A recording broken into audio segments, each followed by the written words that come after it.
Welcome to Sacrilegious Discourse. For this is what the Sovereign Lord says. Why do you need prophets to tell people who you are and what you want? If you can justify everything that the God of the Bible has done, then you can justify any of your behavior. A lot of this mentality is trickling into what is now mainstream right-wing Christianity. I am capable of empathy greater than this God of the Bible. This is a Bible that they tell kids. This is the good Lord. This is the good book. He is fantasizing about murder, mass murder. Head over to sacrilegiousdiscourse.com right now to find out how to leave us a review or support us on Patreon.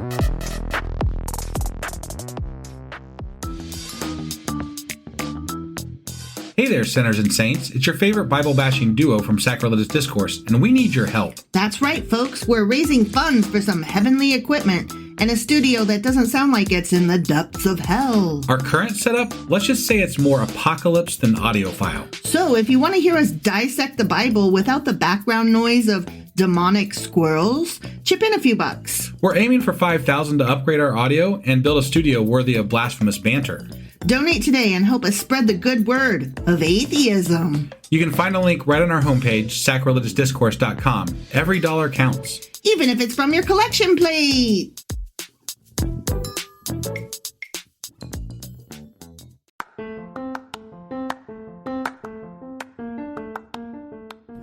Welcome to Sacrilegious Discourse. I'm husband. And I'm wife. Together we're reading the Bible for the very first time. We grew up without religion and wanted to know what all the fuss was about. Well, what have we learned so far? That God is a dick, and apparently some people believe in talking donkeys? We're not trying to pass ourselves off as experts. Nope, we're just reading the Bible for the first time and giving our first take reaction. If you'd like to join us in this venture, you might consider starting at episode 1. Otherwise, jump in wherever you like. All right, let's go read the Bible. Yeah, let's get to it.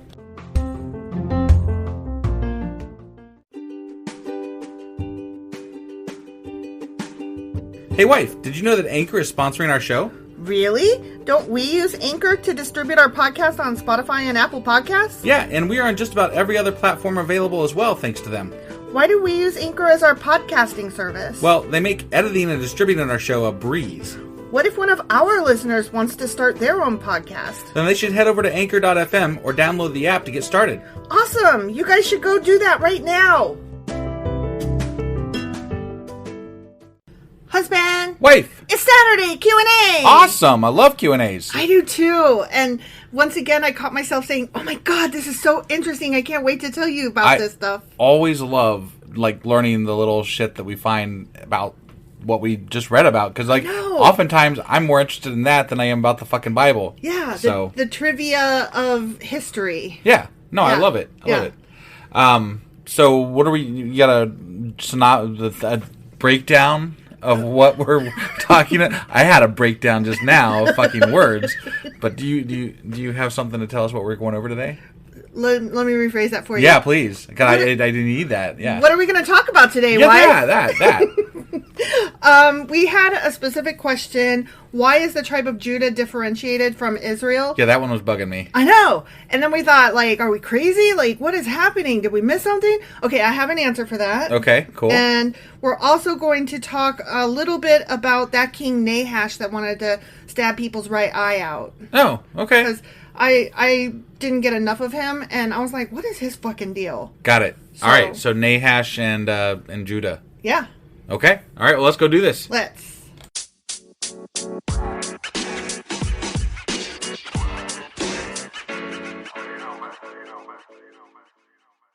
Okay, so I know that your original question was purely about tribe of Judah being differentiated from Israel. Right. But I want to start with Nahash first because A is shorter and B, while it's interesting, it's not entirely a satisfactory thing. Oh, so it's just merely interesting. So you're saving the good shit for last? Yes, that's exactly what I'm doing. Okay? That's smart. If you want to keep people listening, you got to save that good shit for the end, right? That wasn't necessarily my terms or my idea. I just wanted to get it out of the way. Okay. All right. Let me get to the good stuff. Get the worst first. Yeah. I got to eat my vegetables or whatever. Yeah, exactly. Okay. So you remember Nahash? He was like, I'm going to poke all y'all's right eye out. Yeah. And they were like, but don't though. And then he was like, I'll give you a little bit of time to beg somebody to come help you. Right. And then, yeah, that was the stupidest shit ever. Yeah. And then you can either be our slaves Right. or I'm going to poke your fucking right eye out. And they were no, they were going to be their slaves and poke their fucking right eye out. Otherwise, they were going to kill them, I think. That's right. Yeah, I had that mixed That's up. all right. You're right. I was just trying to do like a real quick like refresher of what that was about. Okay. Okay, so I don't know if you recall, but there was a parentheses voice in that little section. And it was like, Nahash had been doing this to nations, blah, blah, blah, blah, blah. So it wasn't just them that he was doing it to. I should have probably copied down the exact whatever he said, but it was something to that effect. Okay. Yeah. To make us understand that Nahash was doing this left and right all over the country. Got it. Okay. Got it. So the strangely cruel terms that he gave were a usual practice. Like, historians agree that, yeah, that was happening. And the thing is, though, they discovered more about this when they discovered the Dead Sea Scrolls. Oh, okay. Yeah. Which I'm like, oh, we are so reading that when we're done with the Bible. Well, I mean, that definitely. I among know. other things. I know. It's just like every time the Dead Sea Scrolls come up and how it's like, you're missing part of the story. I remember that being so interesting when I was like, it was maybe when I was in high school. Yeah, or, it was I don't when know. I was in high school, so it would have been like middle school for you maybe. Sure. But I remember being like so intrigued by that, like, wow, they found Like, like what? stuff from that time. Yeah, I was just blown away. I couldn't like, my mind was exploding. And I Right. didn't even know anything about the Bible. Right, at that me point. either. So Yeah, but it was just the history of it was Right. so intriguing. Like, are you fucking kidding me? You found fucking thousands-year-old scrolls You in a found goddamn Bible-y cave stuff. somewhere? Yeah. What the fuck? And I didn't even at the time understand the controversy over whether or not it should be included in the Bible. Right, Like, right. I had no idea. I was like, wait, there's Bible things Yeah, missing? that was maybe my first, exposure to Yes. understanding that there were things that were Bible but not Bible. Yeah. And I'm like, wait, what? What the Yeah. fuck is this shit? Exactly. Like, I just always thought, like, oh, the Bible's the Bible. What? Right. Yeah. That's it. I never knew that before. Yeah. That. So I'm just really excited about whenever we do dive into the Dead Sea Scrolls. Sure. Yeah. So there was an introductory passage preceding the narrative about Nahash that was found in the copy of the books of Samuel among the scrolls that were found with the Dead Sea Scrolls. Right. Okay. I'm going to read this instead of summarizing it. It's a short paragraph just to like give you guys an idea of what it says. Okay. Yeah. Nahash, king of Ammonites, would put hard pressure on the descendants of Gad and the descendants of Reuben and would gouge everyone's right eye out. But no rescuer would be provided for Israel, and there was not left anyone among the children of Israel in the Jordan whose right eye Nahash, the king of Ammonites, did not gouge out. But behold, 7,000 men escaped the power of the Ammonites, and they arrived at Jabesh Gilead. About a month later, Nahash the Ammonite went up and besieged Jabesh Gilead. Huh.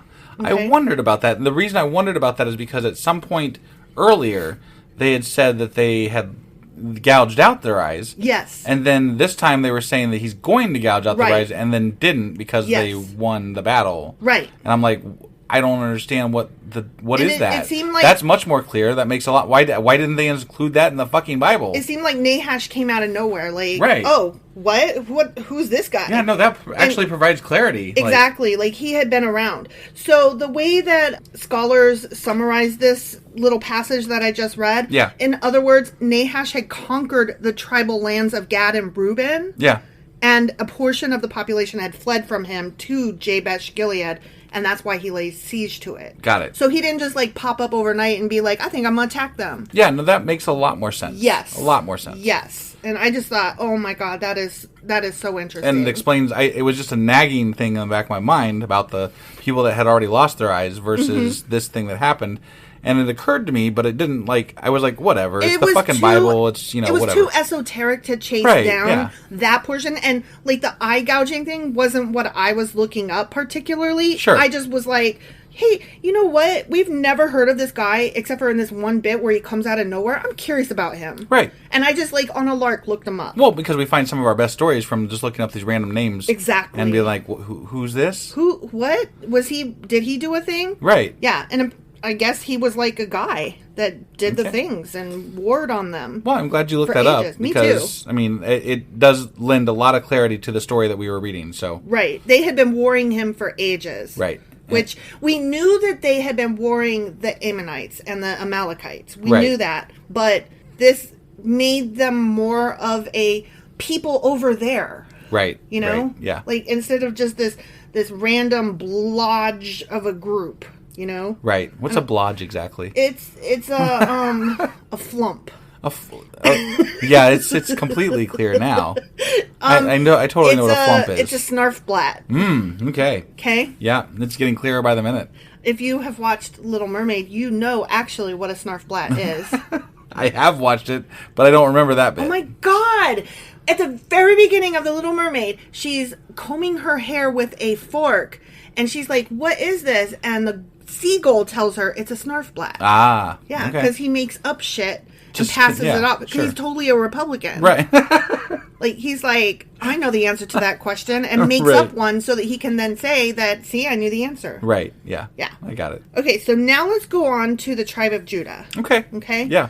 Part of this is going to be hard because it gets into the chapters we haven't read yet that we're about to read. Okay. So I had to, like, stop myself Got it. from Getting- reading too far ahead. Right. Right. But the tribes of Judah and Benjamin did not agree at all on proposed kings. Okay. Not the idea of kings, but who should be king. Okay. Okay? Yep. And so, as a result, they totally split.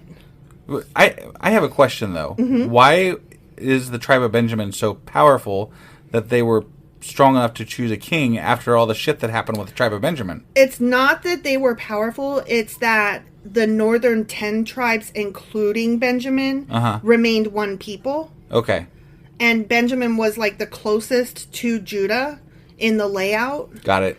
And so they were the ones that argued the most vehemently. Got it. So they became their own little nation state, basically. yeah, so the tribe of Judah became a kingdom of its own. And throughout history, they actually had two different kings. Kind of like when the Pope split from Rome and went to Constantinople. Yeah. And there were two popes. Right. Right. You know, and it's like, which one is the real one? Yeah. Yeah. And it's like neither or both. Right.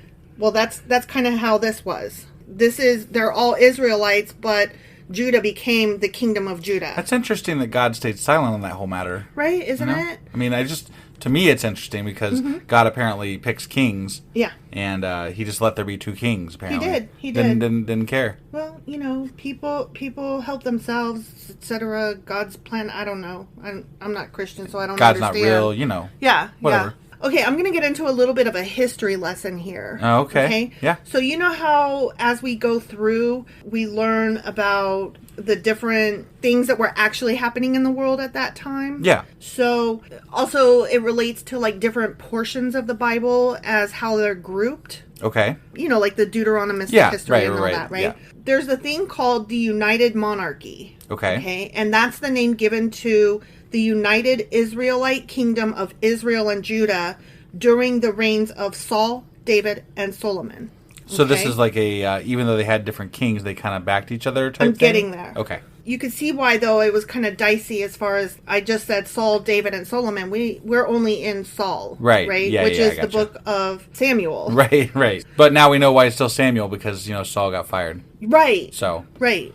Somewhere between, or all through 1047 and 930 BCE, Okay. the country split into two kingdoms. The Okay. kingdom of Israel, including the cities of Shechem and Samaria in the north, and the kingdom of Judah, containing Jerusalem in the south. Okay. And those dates are like not nailed in stone, but generally speaking, they agree that about 930 BCE is when that happened. Okay. The Got split. Okay. Yeah. David, whom we will not meet till I think the next couple chapters, or even maybe 2 Samuel. I'm Okay. not sure. Right. He's coming up shortly. Sure. Okay. And we've heard of like David and Goliath. Oh, this I think. David. Yeah, that David. Okay. Exactly. Got it. He lived during the Iron Period. So we are reaching the end of the Bronze Age, I Right. guess. And we're going into the Iron Age? Yes. Got it. Yes. And that would suggest that he was not, given the time period, it would suggest that he was not a king of a centralized kingdom, but rather a chieftain over a small polity in Judah. And the different kings that they had throughout were either in the north with Benjamin, and all them, or in the south with Judah. Got it. And so that kept them at war with each other. Oh, so they were warring themselves. They were warring with each other. Yes. Wow. For ages. Okay. And as a matter of fact, that's where I didn't get into this a lot because, like I said, I had to cut myself off. Sure. Apparently, that's where the terms Samaritan came from because they were considered to not be fully Israelites. Okay. Like they were only half. Okay. Because they were cut off. And what, Good Samaritan is like somebody they consider, oh, you're all right. No. Or what? A Samaritan is a group of people.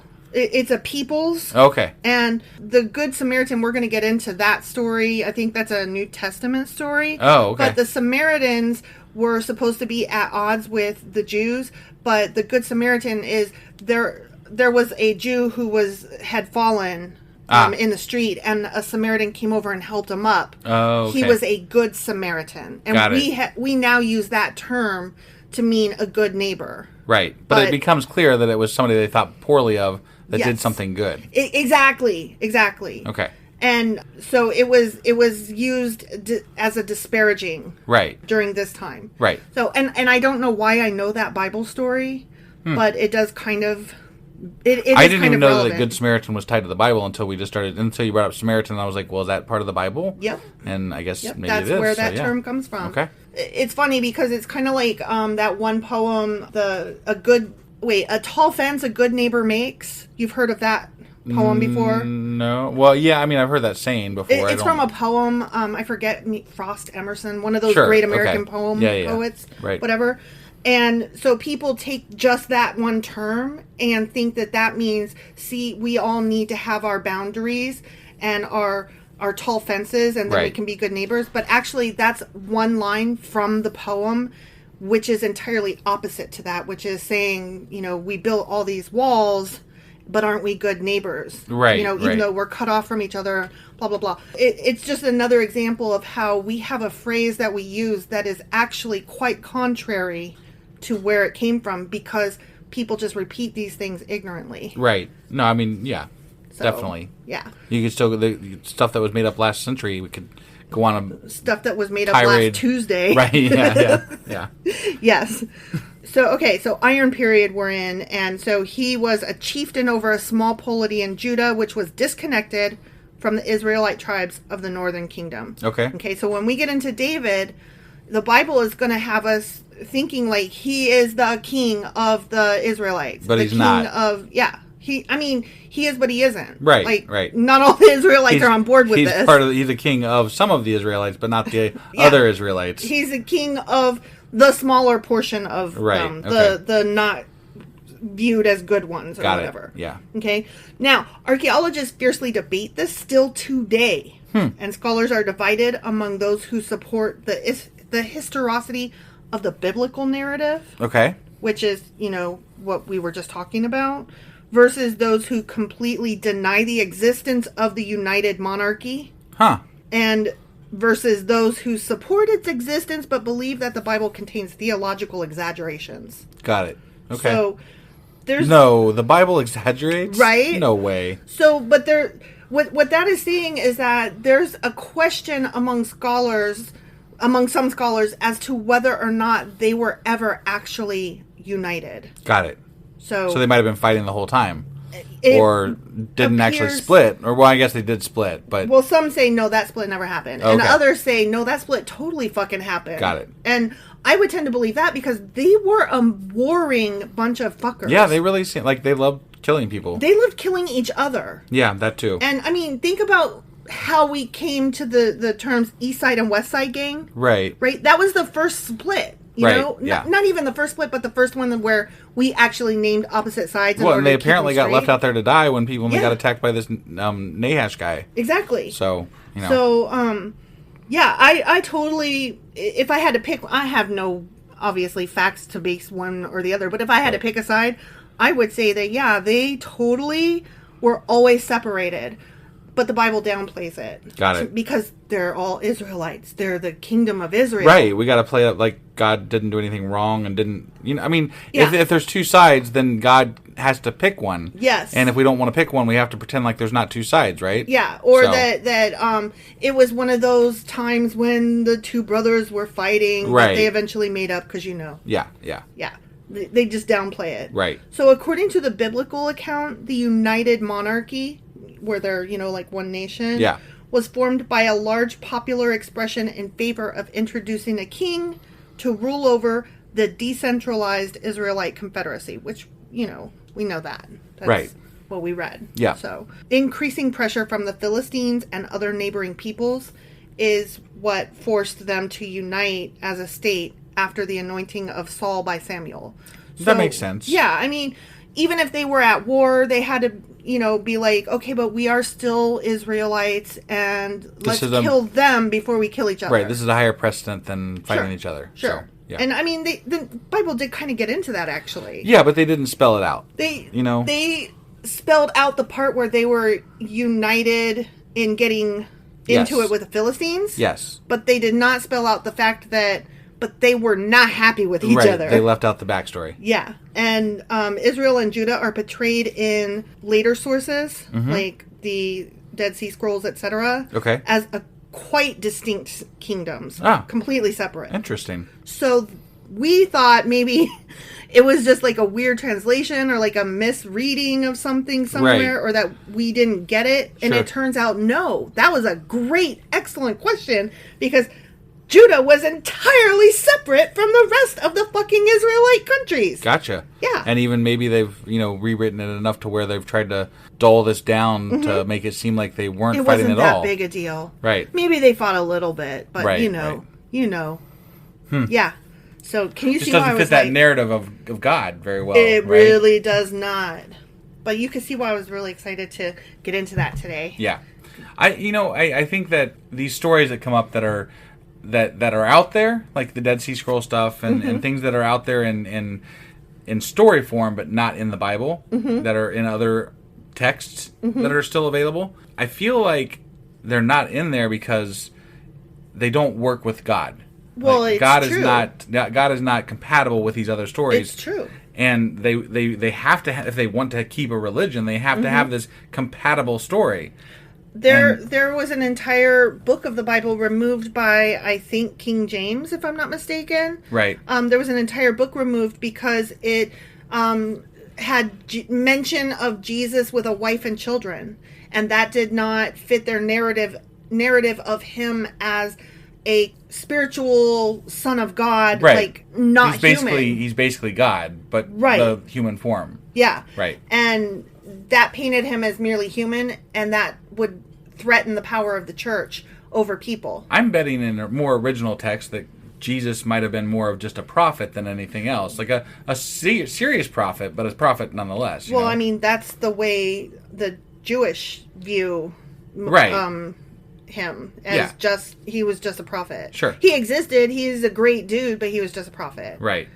And there are I forget if it's the same book that was removed or if it's like a different book where it was mentioned that his wife was actually on the board of his disciples.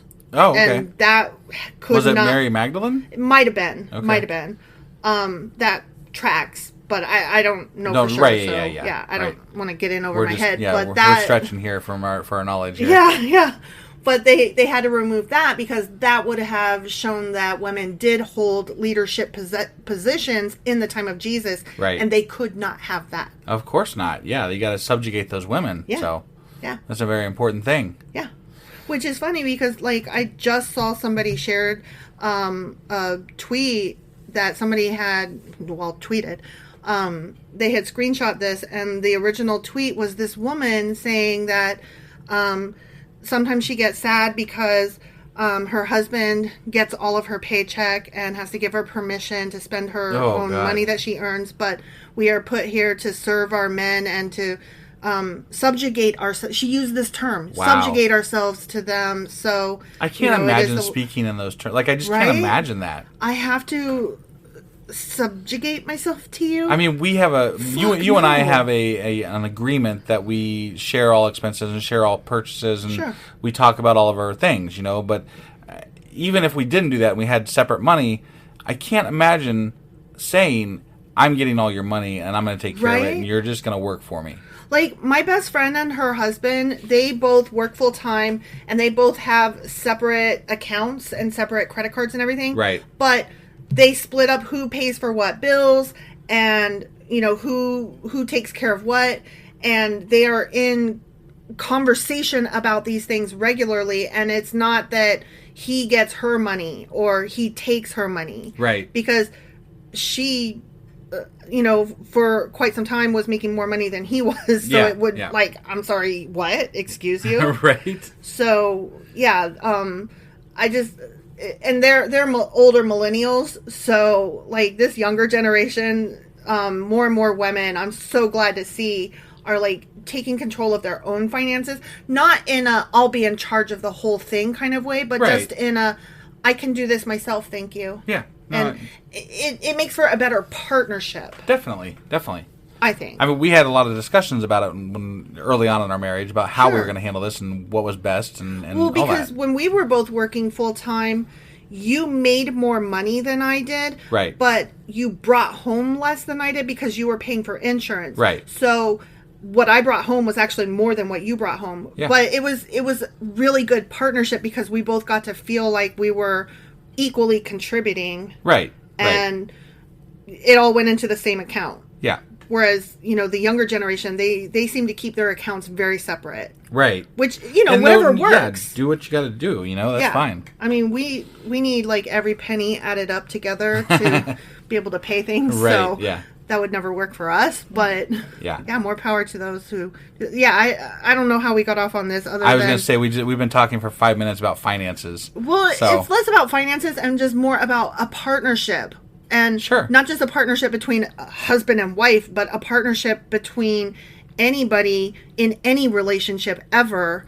You should be equal. Nobody should subjugate themselves. Right. And if you find yourself in a situation where you are giving up your rights or your monies to your partner, whether they are same sex or otherwise, not, you need to seriously question, what you're wanting out of your life and your situation. Right. Yeah. So, I agree.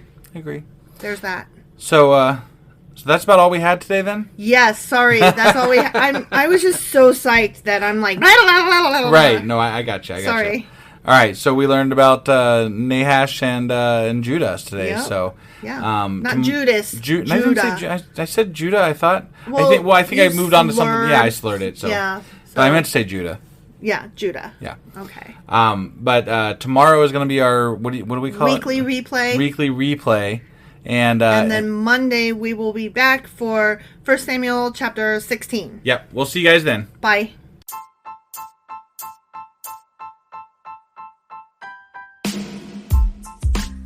Hey, wife. I guess that's the end. But husband, that's just sad. It doesn't have to be. We are on lots of social media platforms like Twitter. Our handle there is sacrilegious_D. For D's nuts. Oh my God. Stop doing that. Anyway, we're also on Facebook, Instagram, and Pinterest. There's a link to all of our social media sites at our website. Ooh, we have a website? Yeah, it's sacrilegiousdiscourse.com, where you can also find a link to our merch shop.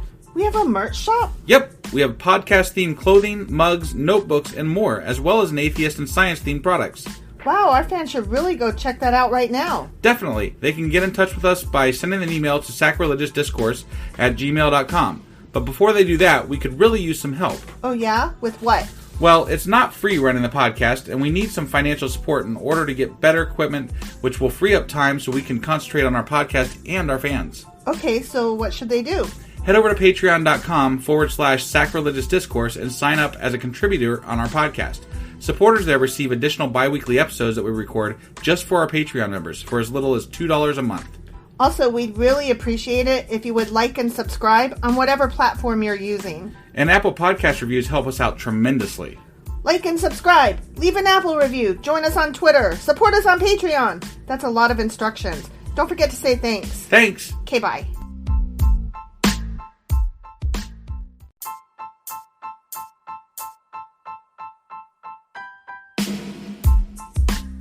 Hey, wife, I guess that's the end? But husband, that's just sad. It doesn't have to be. We are on lots of social media platforms like Twitter. Our handle there is sacrilegious_D. For D's nuts. Oh my God. Stop doing that. Anyway, we're also on Facebook, Instagram, and Pinterest. There's a link to all of our social media sites at our website. Ooh, we have a website? Yeah, it's sacrilegiousdiscourse.com, where you can also find a link to our merch shop. We have a merch shop? Yep, we have podcast-themed clothing, mugs, notebooks, and more, as well as an atheist and science-themed products.